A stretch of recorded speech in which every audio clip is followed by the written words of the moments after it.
Good afternoon. I am Chandan Raika from Department of Media Studies, School of Arts, Humanities and Social Sciences, Reva University, and I will be your host for today's webinar. We make sense of what we see based on our own judgment, as well as past experiences, and sometimes based on our worldview or outlook. An image or text and the way it is presented can be biased and influence the viewer to take a particular stance on a matter. These visuals and information themselves can conjure or sway our thinking in a particular direction. Therefore, as an established Department of Media Studies in South Asia, we are conducting a series of knowledge webinars on various topics related to media literacy.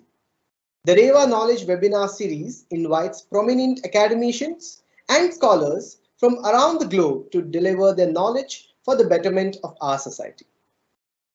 Today, we are privileged to have Professor Seema Sangra to deliver her lecture on information as empowerment, key to democratic civil society.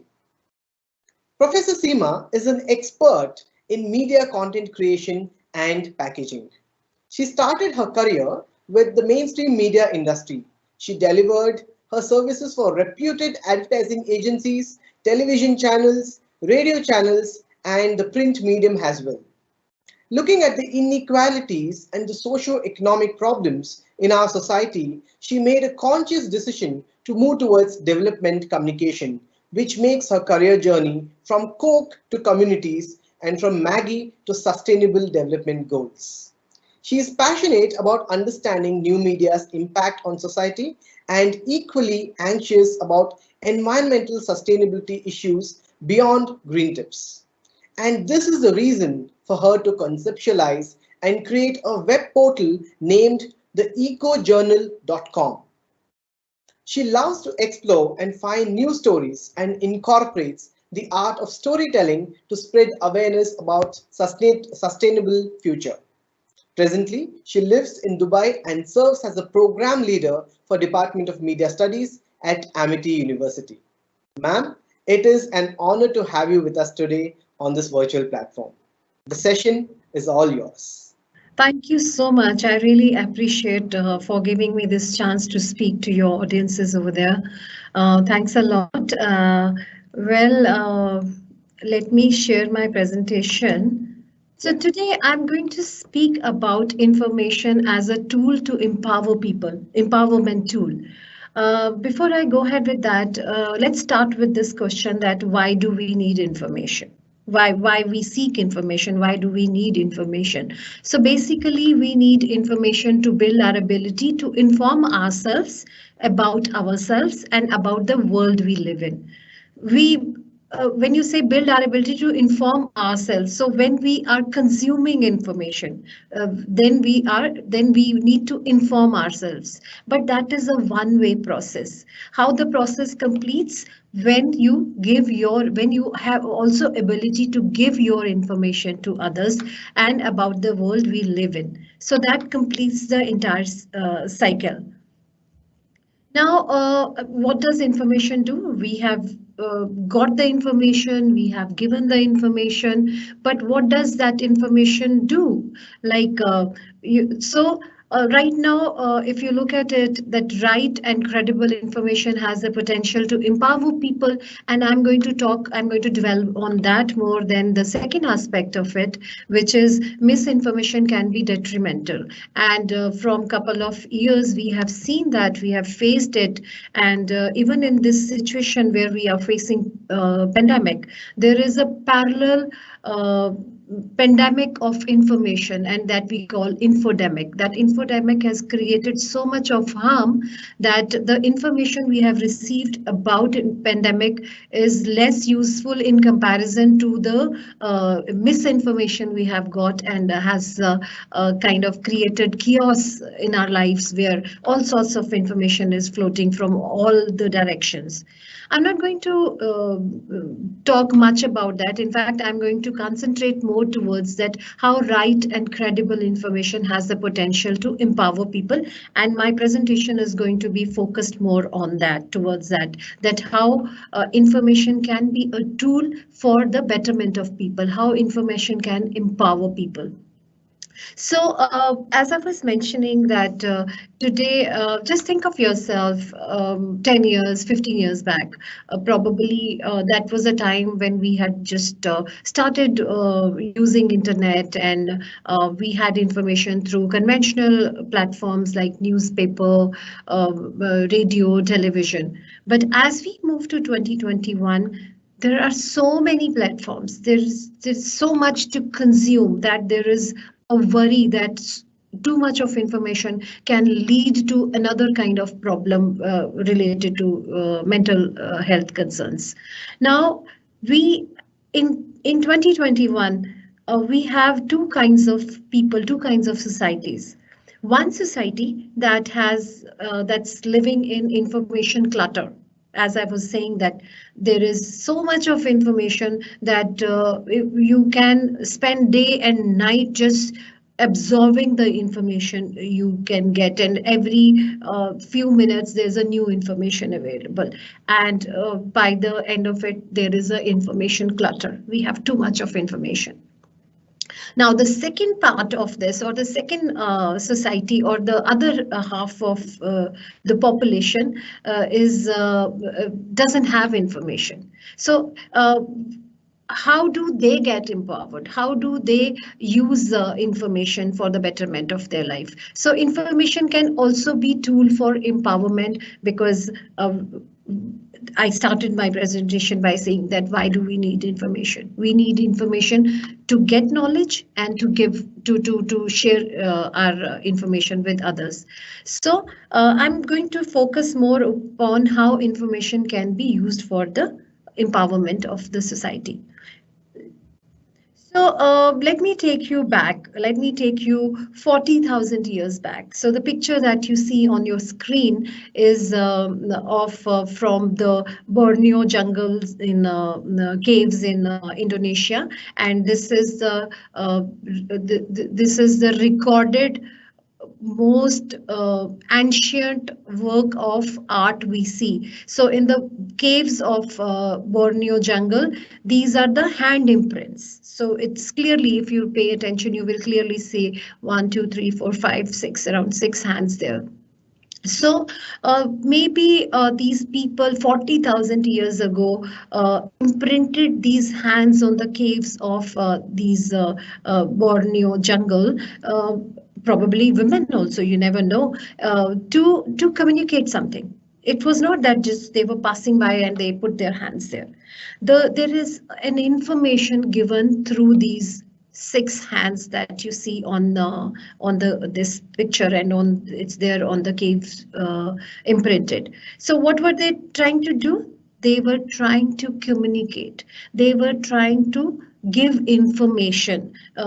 We may not understand what that information was, but the purpose is well understood, that these hand imprints are trying to communicate some information to the larger audiences, people passing by.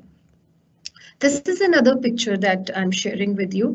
So the human mind, with its unique capacity for imagination and symbolism, switched at around 35,400 years ago when they painted on the walls of these caves. So you see what you see on the screen, you see some animals, and there are a couple of birds also around, and you see this, and if you try to get meaning out of it, you may not get the meaning. But the purpose is beyond aesthetics. The purpose, they were not trying to make look cave beautiful. They were definitely trying to communicate through these pictures. Probably someone, maybe the tribe's leader or the group's leader, was trying to say that how many animals they have, how much of wealth they have. So all these messages were communicated through these paintings. So basically, information was disseminated through these paintings. Now, Homo sapiens evolved in Africa around 200,000 years ago. And it's important for us to understand that I'm not trying to teach you how media has evolved over these many years, but it has some reference that if you look at that Homo sapiens were evolving in or evolved in Africa 200,000 years ago, and we are in 2021, so you can imagine the time the entire process started. So they did not look like us. We all know that they looked very different. But what they what we know now is that they definitely thought like us. Their thought process was similar to us. They knew it even then that information is vital. They knew the significance of information. Uh, the information sharing process started probably in the caves or through some, they also used drums to communicate with each other. And there are so many other, processes they followed to communicate to larger masses or larger audiences. Now, the information sharing process moved on to storytellers. Earlier, it was very abstract. You saw paintings, you saw these hand imprints, you also saw them using drums, etc. But as we evolved, the communication or the information sharing process also changed. So what happened? The information sharing process moved on to storytellers, where it became very structured. And later through structured media platforms we are getting our information nowadays, but initially the process started with the storytellers. Now this is one of my favorite African proverb, and it says, until the lion learns how to write, every story will glorify the hunter. Now what does that mean? That you some if only the hunter knows how to tell the story, the audiences or listeners will never know that the lion actually put up a fight and he was brave. So there is one part of the story which is known to us, but the other part of the story is not known to us because that storyteller is not given that space or is not there to tell the story. So some of the storytellers must have realized the power of stories, that what stories can do, what the information sharing process can do. And that was the time when the stories changed. They started adding a few new components and they deliberately did not share a few important sequences. So if you are a storyteller, you always have a choice of sharing some information, and you also have choice of not sharing that information which you feel can give me more power as a storyteller. So the purpose must have been why people started doing, what was the purpose? So the purpose must have been to control the audiences, to tell them only that only give that much of information to them which keeps you in command. So the process created a different, the entire process created a different kind of poverty in the world. And what's that poverty? That's the information poverty. So certain section of the society was deprived of information. So information to them, information about them.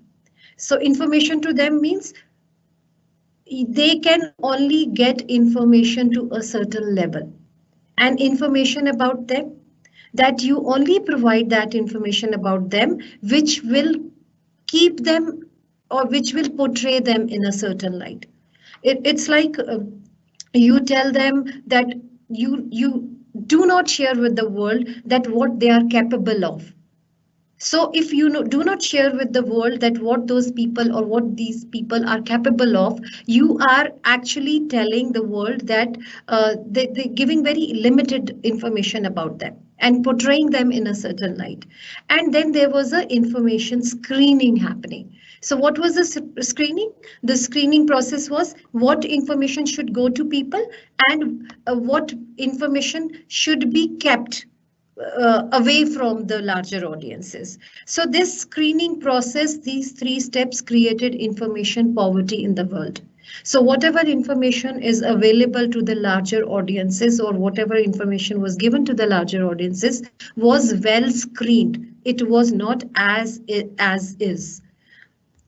Now I will just link it with empowerment. So let's understand that as a concept, empowerment has its root in range of traditions. So the very term was coined with the civil rights, anti-racist, women's movement, and consumerism. So these were the four prime streams which brought empowerment, which was that empowerment was coined around.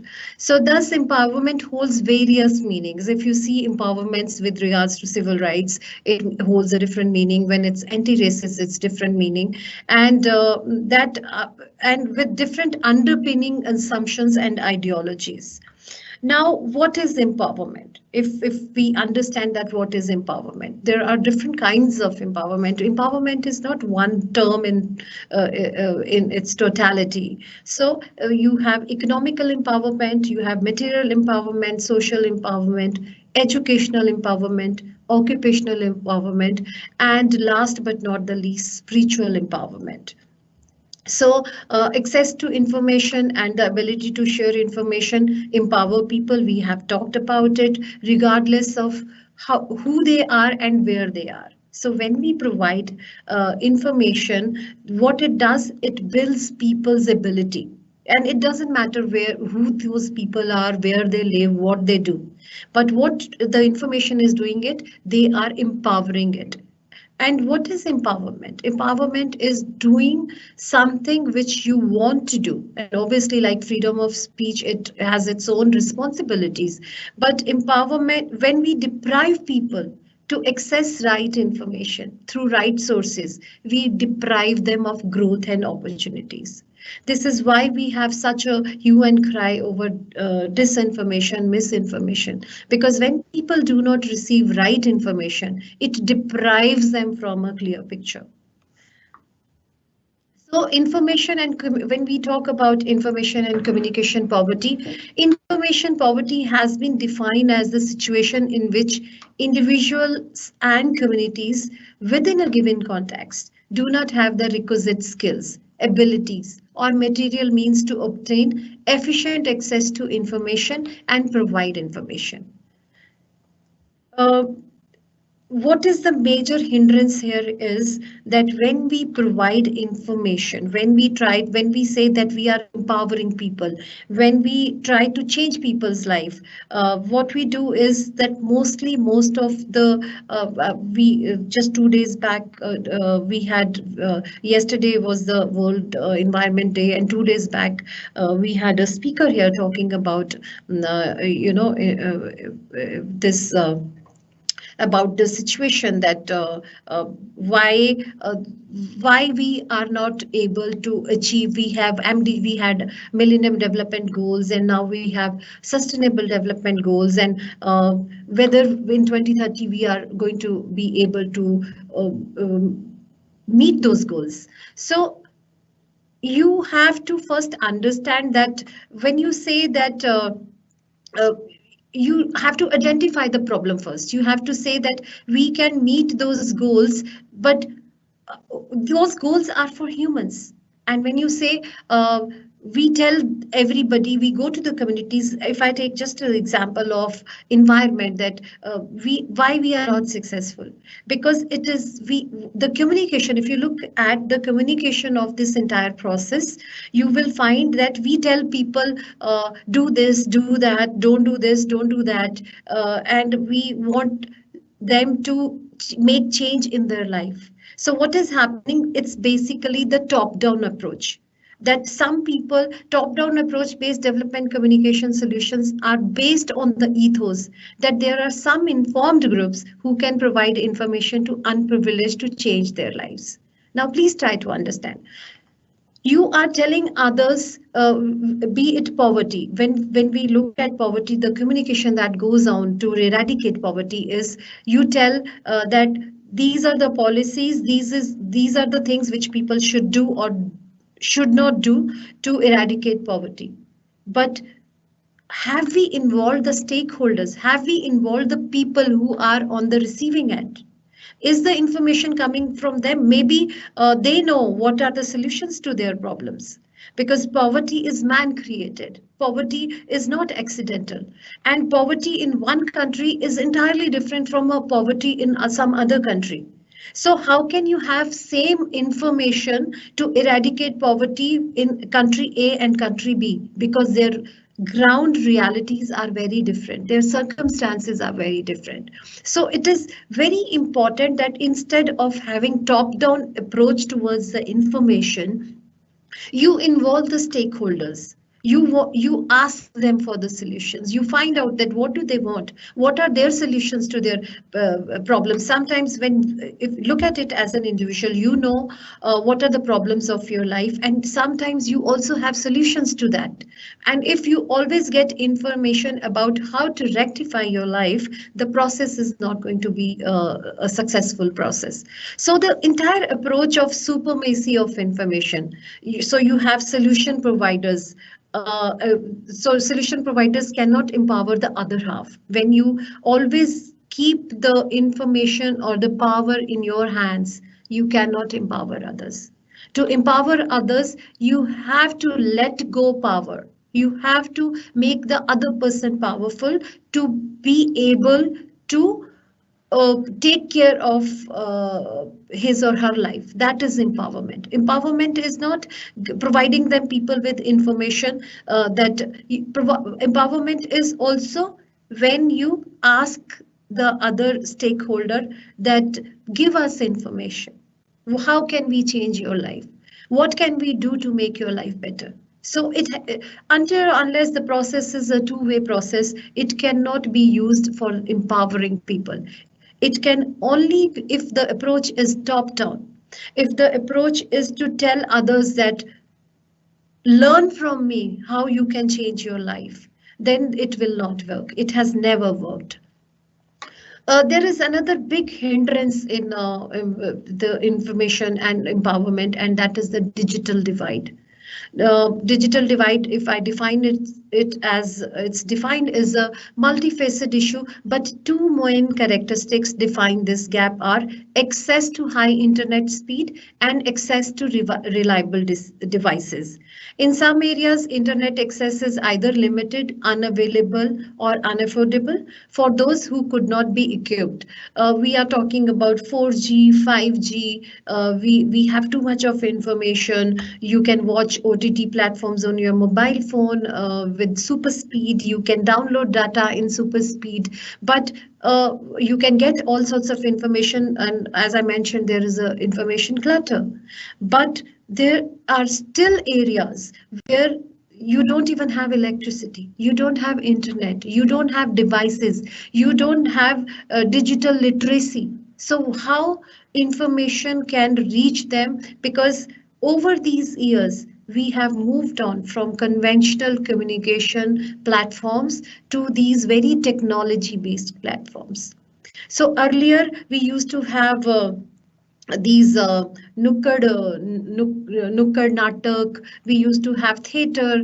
We used to have so many traditional, and if I am not mistaken, even in Andhra, even in the southern part of India, you have so many forms of folklore. You have so many forms of traditional dances and traditional art forms where the information was reaching to grassroots through those mediums. But over the years, these channels are destroyed. These kind of narratives are no more so much active. People have moved on to digital platforms, technology-ridden platforms. So what is happening to that other lot? How are they getting information? Are they getting accurate information? Are they getting information which they can use for the betterment of their lives? So with digital divide is one big hindrance, because information has moved to digital platforms, and there is a digital divide in the society. So how can we think of making information as empowerment tool? Because people can't even access that.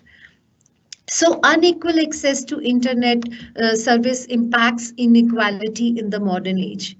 But it's not confined to the platform access only. You cannot say because they don't have platform only, because of that they don't have information. To address the issues concerning hindrance in empowerment must be focused upon why are they in that situation to begin with.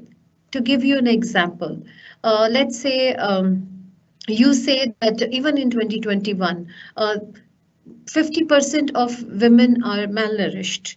Uh, uh, so you provide them information about how they can work on their nutrients, how can they source nutrients from not very expensive sources, etc., etc. But before we do that, what kind of information is required here for actual solving the problem, for actually empowering them? You need to understand that why to begin with they are in this situation, why women are malnourished. You have to find that. If you say these societies are poor, then you come up with poverty eradication solutions and informations. But first, what is required, the information required to build on these solutions is to find out that why they're poor.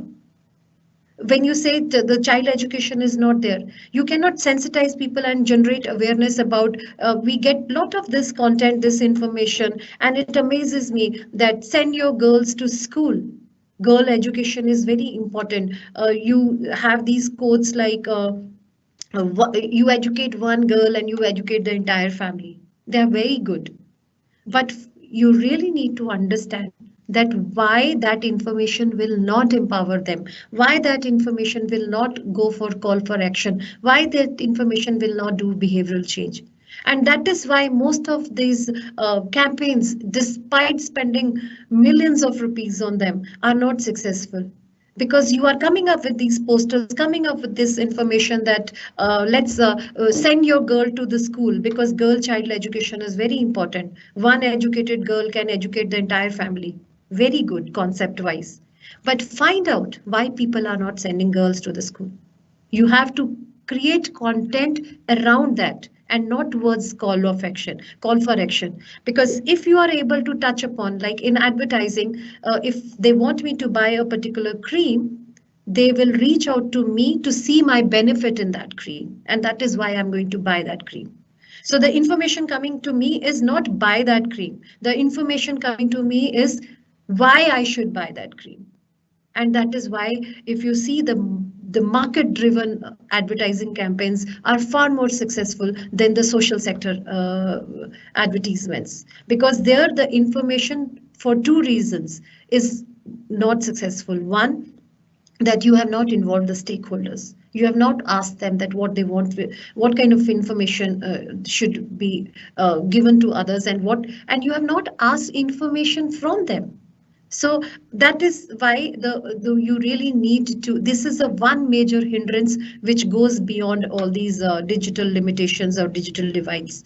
And how can they be empowered so that they can take charge of their lives? If you are doing, if you're sending information, or if you are empowering, if you are giving economic empowerment, if you are giving if you're trying to empower them, you have to ask yourself, am I giving power to them? Or am I giving that much of information to them which will keep me in power, which will keep me important? So that is something which is really focused upon when it comes to information sharing or information receiving. Um, uh, there is again, I'm going to share this quote with you, and is my presentation there in front? Can you see that? Yes, ma'am. Yes, ma'am. Okay, great. So when you say, I read it somewhere and I liked it so much, and I would like to share that with you. And the line was, I'm forgetting who has written it or who was mentioning it, but the quote was that when you are not given a seat at the table, you have to bring your own seat and table to the space. And if we look at the community media right now, how community media is actually bringing communities are actually bringing their own seat to the space. And what community media does is, communities are able to disseminate information to their community as well as also get information from them. I was working with One World South Asia in India, and I was taking care of the grassroots communication unit, and there is one important lesson I learned during my tenure there, and that is that we had this Information for Development program, K4D, and Knowledge for Development. And that entire program was based on not providing information to the people to empower them, but it was about getting information from them to empower them, because they have wealth of information, communities have wealth of information passed down to them from generations to generation. But because only I am able to get a certain kind of education and hence able to get a certain kind of job where I can communicate, or I can play the role of communicator, play the role of information provider, does not mean that my information is complete in itself. The communities I'm going to work for already have information. What they do not have is a platform or the facility to use that information. So community radio, community media is very significant platform when it comes to sharing information or consuming information. And for that, we need to build their capacity. They only need to build their capacity to communicate. Because if no one is talking about them, they have to talk about them. If the information is not reaching them, to their community, to everybody in the community, so that they can be empowered, they can be a better society, then they will be able to do through the help of community media.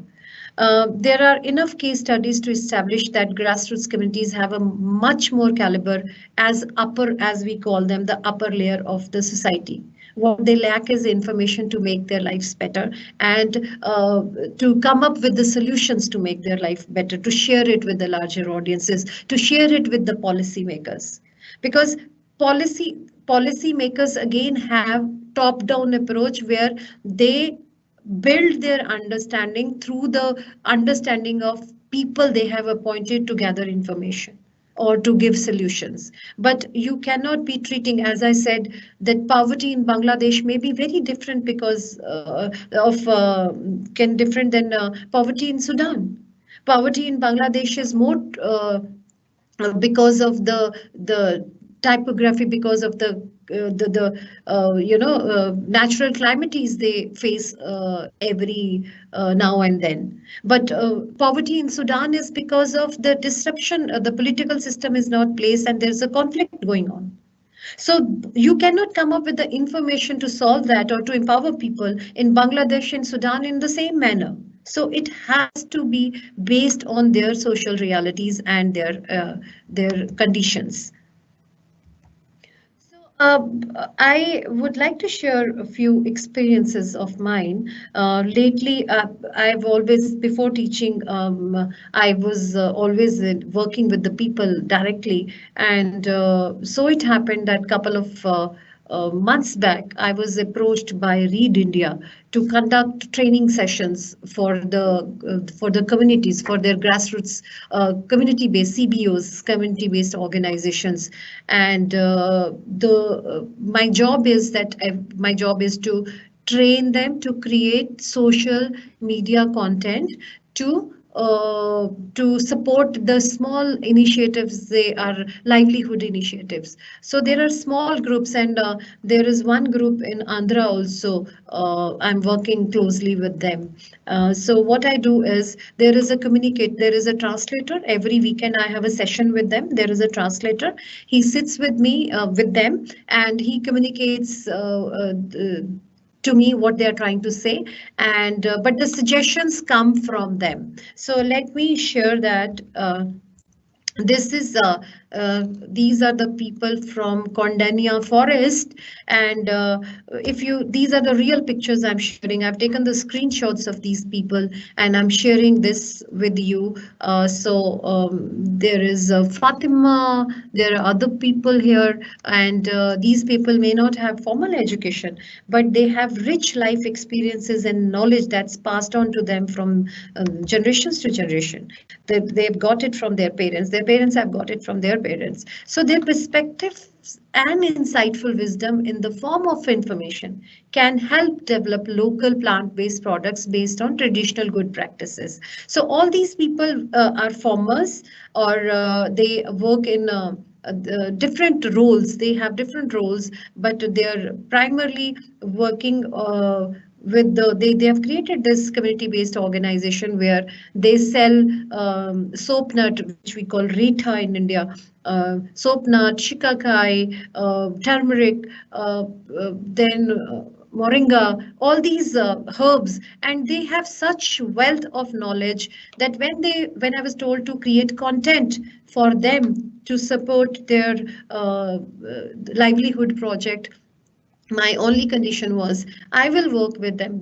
I was told that you will not understand Telugu. I said, no problem. You get me a translator. But I want to sit with them and understand that what they have to say. How can they make their life better? Sitting here in Dubai, I can't tell them that how can they make their life better. Definitely, I understand how to create content on social media. What are the things? What kind of pictures you should post? What kind of text you should write? All these things are fine. But the idea must come from them. I can just execute them. I can help them execute the ideas. So they had to launch turmeric. So we had to announce on the social media page. I can share the social media page with you later if we have time. So the idea was they had to launch turmeric. So how do we go about it? We say, okay, this group is launching turmeric, and or you say that you take the other route. Oh, these are the people, they are poor people, they are trying to create this group to help themselves, please support them. So again, the approach is very different, the information is very different. You are trying to get sympathy for them, and you are telling them, you are portraying them in a certain light, but they are the ones who are uh, who have grown it, who have used it, they know the use of it. So we were having this discussion that how should we go about it. So we thought, okay, to begin with, because the condition is such that we can't go there, so let's take some pictures from Google Images and take some royalty free pictures. So one of them said in the meeting that no. And this lady said, turmeric is not spice for us. Turmeric is not spice for us. The moment she uttered that, it was so hard hitting. And we said, okay, let's create information based on this idea that turmeric is not spice for us. It's more than a spice for us. It's way of life for us. Turmeric is present in every ritual we do, every food we cook, every dish we cook, and it's there in our life. It's part of our life. And then we were thinking of what kind of image we should choose. And there's this lady, she said, their group's head's daughter got married, and they had this picture which they shared with me, and I'm going to share with you. And this is the picture. And the bride is given bath with the turmeric water. And the entire communication that we developed after that was what you read on the screen, that turmeric is more than a spice in our culture. It is a part of our curry of life. Turmeric is in our DNA. We knew about turmeric, haldi, centuries before the rest of the world started drinking golden milk latte. It is part of our everyday cuisine and life. So this is the picture we use. This is the information that we got. These are some of the screenshots of the other communities I'm working with, and all of these provide information about themselves. If you see, I do not know if that's there in my slide or not. Okay, these are the pictures which I've got from Kondania Forest Group, and this is the soap nut tree. It's their tree. This is the picture that no professional photographer has taken, but someone has taken it from the phone there. These are the red chilies they grow. This slide I'm sharing with you because how we work is we tell them to send pictures, and some of them cannot even type. So we tell them to write on a piece of paper, and they take a picture after writing and send it to me, and then I type it for them and we create the content for them. We create this information. So it says यदि आपके बच्चों को भयंकर खांसी, so basically there is a remedy for the cough, which is coming from what they have been doing from many generations, probably, that how they use dhania, the coriander seeds, for as a remedy. Now, this is the WhatsApp chat I'm sharing with you, and there is this video. I'm not going to share the video with you, there's no time, but I would like to read out what this lady has written me, that आपसे training लेने के बाद मैंने अपना खुद का video बनाया है, which means that I have created my own video. Now, what information is there in that video, how good the video is or not, is not important. Important is how empowered she feels by telling her story, by giving her information to the larger world. And that is empowerment, that you make a person capable of sharing and consuming information. This was another group. This was around 6 weeks back when the pandemic was at its peak, and every Saturday we have these sessions, and that Saturday I did not start the meeting, and I get a call and a message that why aren't you starting a meeting, and I said I was reluctant because all these people are very busy, they cannot probably, it would have been very insensitive to ask them for a meeting, and Ramzan was going on and they were fasting. So the girl there told me, no, this will carry on, but we have to make our life better. We have to continue with this project. Why not do it today itself? So we had this session, and the picture that you see here is actually again, we were trying to get Google Images to use this, but the girl there said, ma'am, can I take a picture and send it to you? If you don't like it, don't use it, but let me take a picture. So we said, okay, fine. And then she said, keep the camera, keep the meeting on and the Zoom meeting on. And then I'm going to share this with you, that this is how this picture was taken. और सच्ची में कड़ाई करो, बाजू को टेढ़ा मत करो. So there is one girl on this side. हाँ, आप करो. कैमरा की तरफ मत देखो. हाँ, बस बिल्कुल. और वो एक बच्चा है पीछे, उसको हटाओ. बच्चे को हटा दो पीछे से. हाँ, अब खींचो photo. Yes. Okay, perfect, perfect. और वर्टिकल मत खींचना, हॉरिजॉन्टल करके खींचना. Now, what you do is, again, you see this picture was taken by a karigar, an artisan like her. So she took that picture, and whether this picture is good or not, but on their page, they have a picture which was clicked by the community member. And whatever information is being shared on this page is collected from the community and not from some other source. So information can mobilize, it can increase transparency and accountability, and it is a stimulus to participation, active citizenship, lifelong learning, and social change. But how you impart that information, how you make the stakeholders part of that entire process is extremely important. As I mentioned, and I repeat myself, that top-down communication strategies are unlikely to improve the lives of underprivileged people or to empower them. The need for greater control by the underprivileged over the process that affect their lives. You have to give control to them. You have to share information, what they want to share with the larger world, and not what you feel is going to empower them, or not what you feel is their information. Their information, they must be empowered to disseminate that information the way they want to. Now, participation is often distorted in a way to take control away from those directly affected. So you have to you have the people who are affected should get control over their life, their information, and that can only be possible when we acknowledge that what they are capable of. Are we building their capacity to use the information by accessing it for the information provider's benefit? So when you are providing that information, what is the objective? Are you sharing that information with them so that it helps the information provider? Or you're sharing the information, you are sharing information as an empowerment tool to actually empower them, or they are empowered themselves with the information sharing process.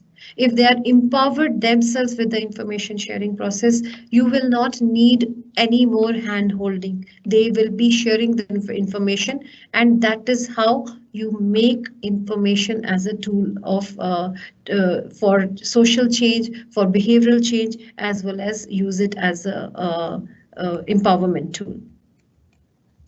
So with that note, I will conclude my session. If you have any questions, if you want to ask me anything, please feel free.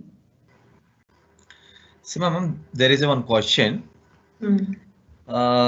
Student Neeti from BA Journalism, she's asking, ma'am, do you think that we are overloaded with information one side, and another side the people are lacking the information? Yeah, I've already So covered that. Yeah. which is dangerous because overloading is I consider as okay, the dangerous too. Dangerous is not overloading or information deprived communities. Danger is when you are not able to use the information. When you live in clutter, information clutter, you are actually not able to grasp it, and you are not able to find out that what you can use. Look at ourselves, the ones who have access to high speed internet and all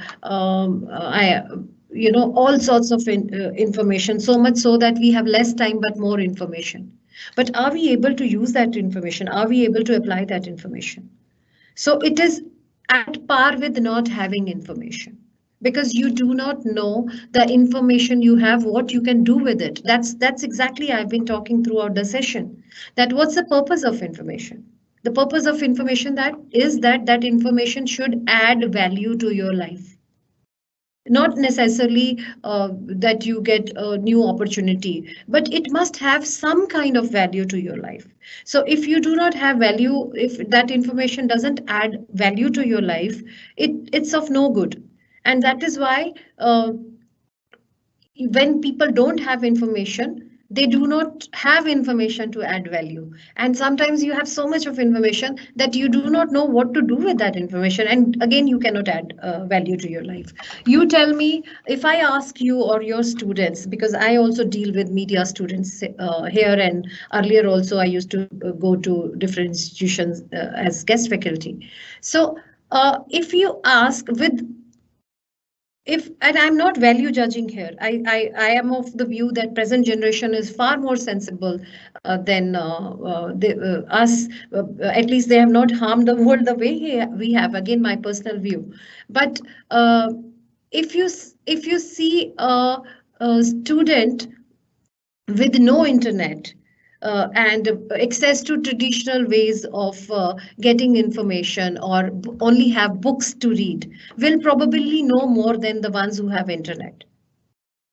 Your information, see, either you want to excel in life or you want to make your life better. So the ones who already have their life good, they don't want to excel, they will not make an effort. But if you have that that thing in you to be informed, to know.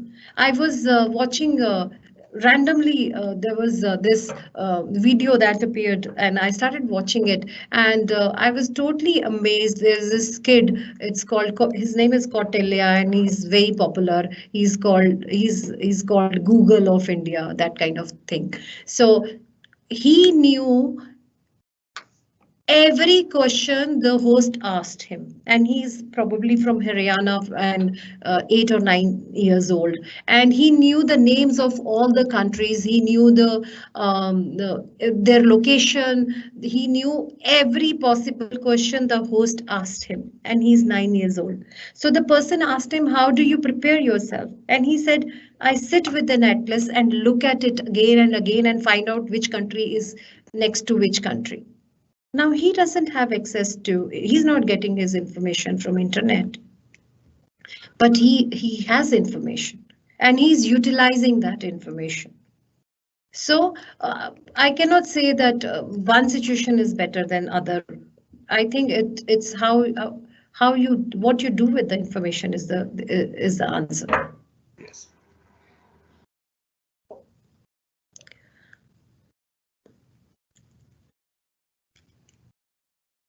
I think we are good to go. No more questions. I hope my session was not too lengthy. I sometimes start talking and forget about it. No, it was crisp and very onto the point. Yeah. Yes, Chandan. Yes, ma'am. Yes, ma'am. There are no more questions. Mhm. Also, I had one question. Yeah. For example, we have all these media tools and telecommunication technologies, and it's only the wealthy people, the rich people who have access, who can afford these technologies, who can communicate and disseminate information. So the poor can't.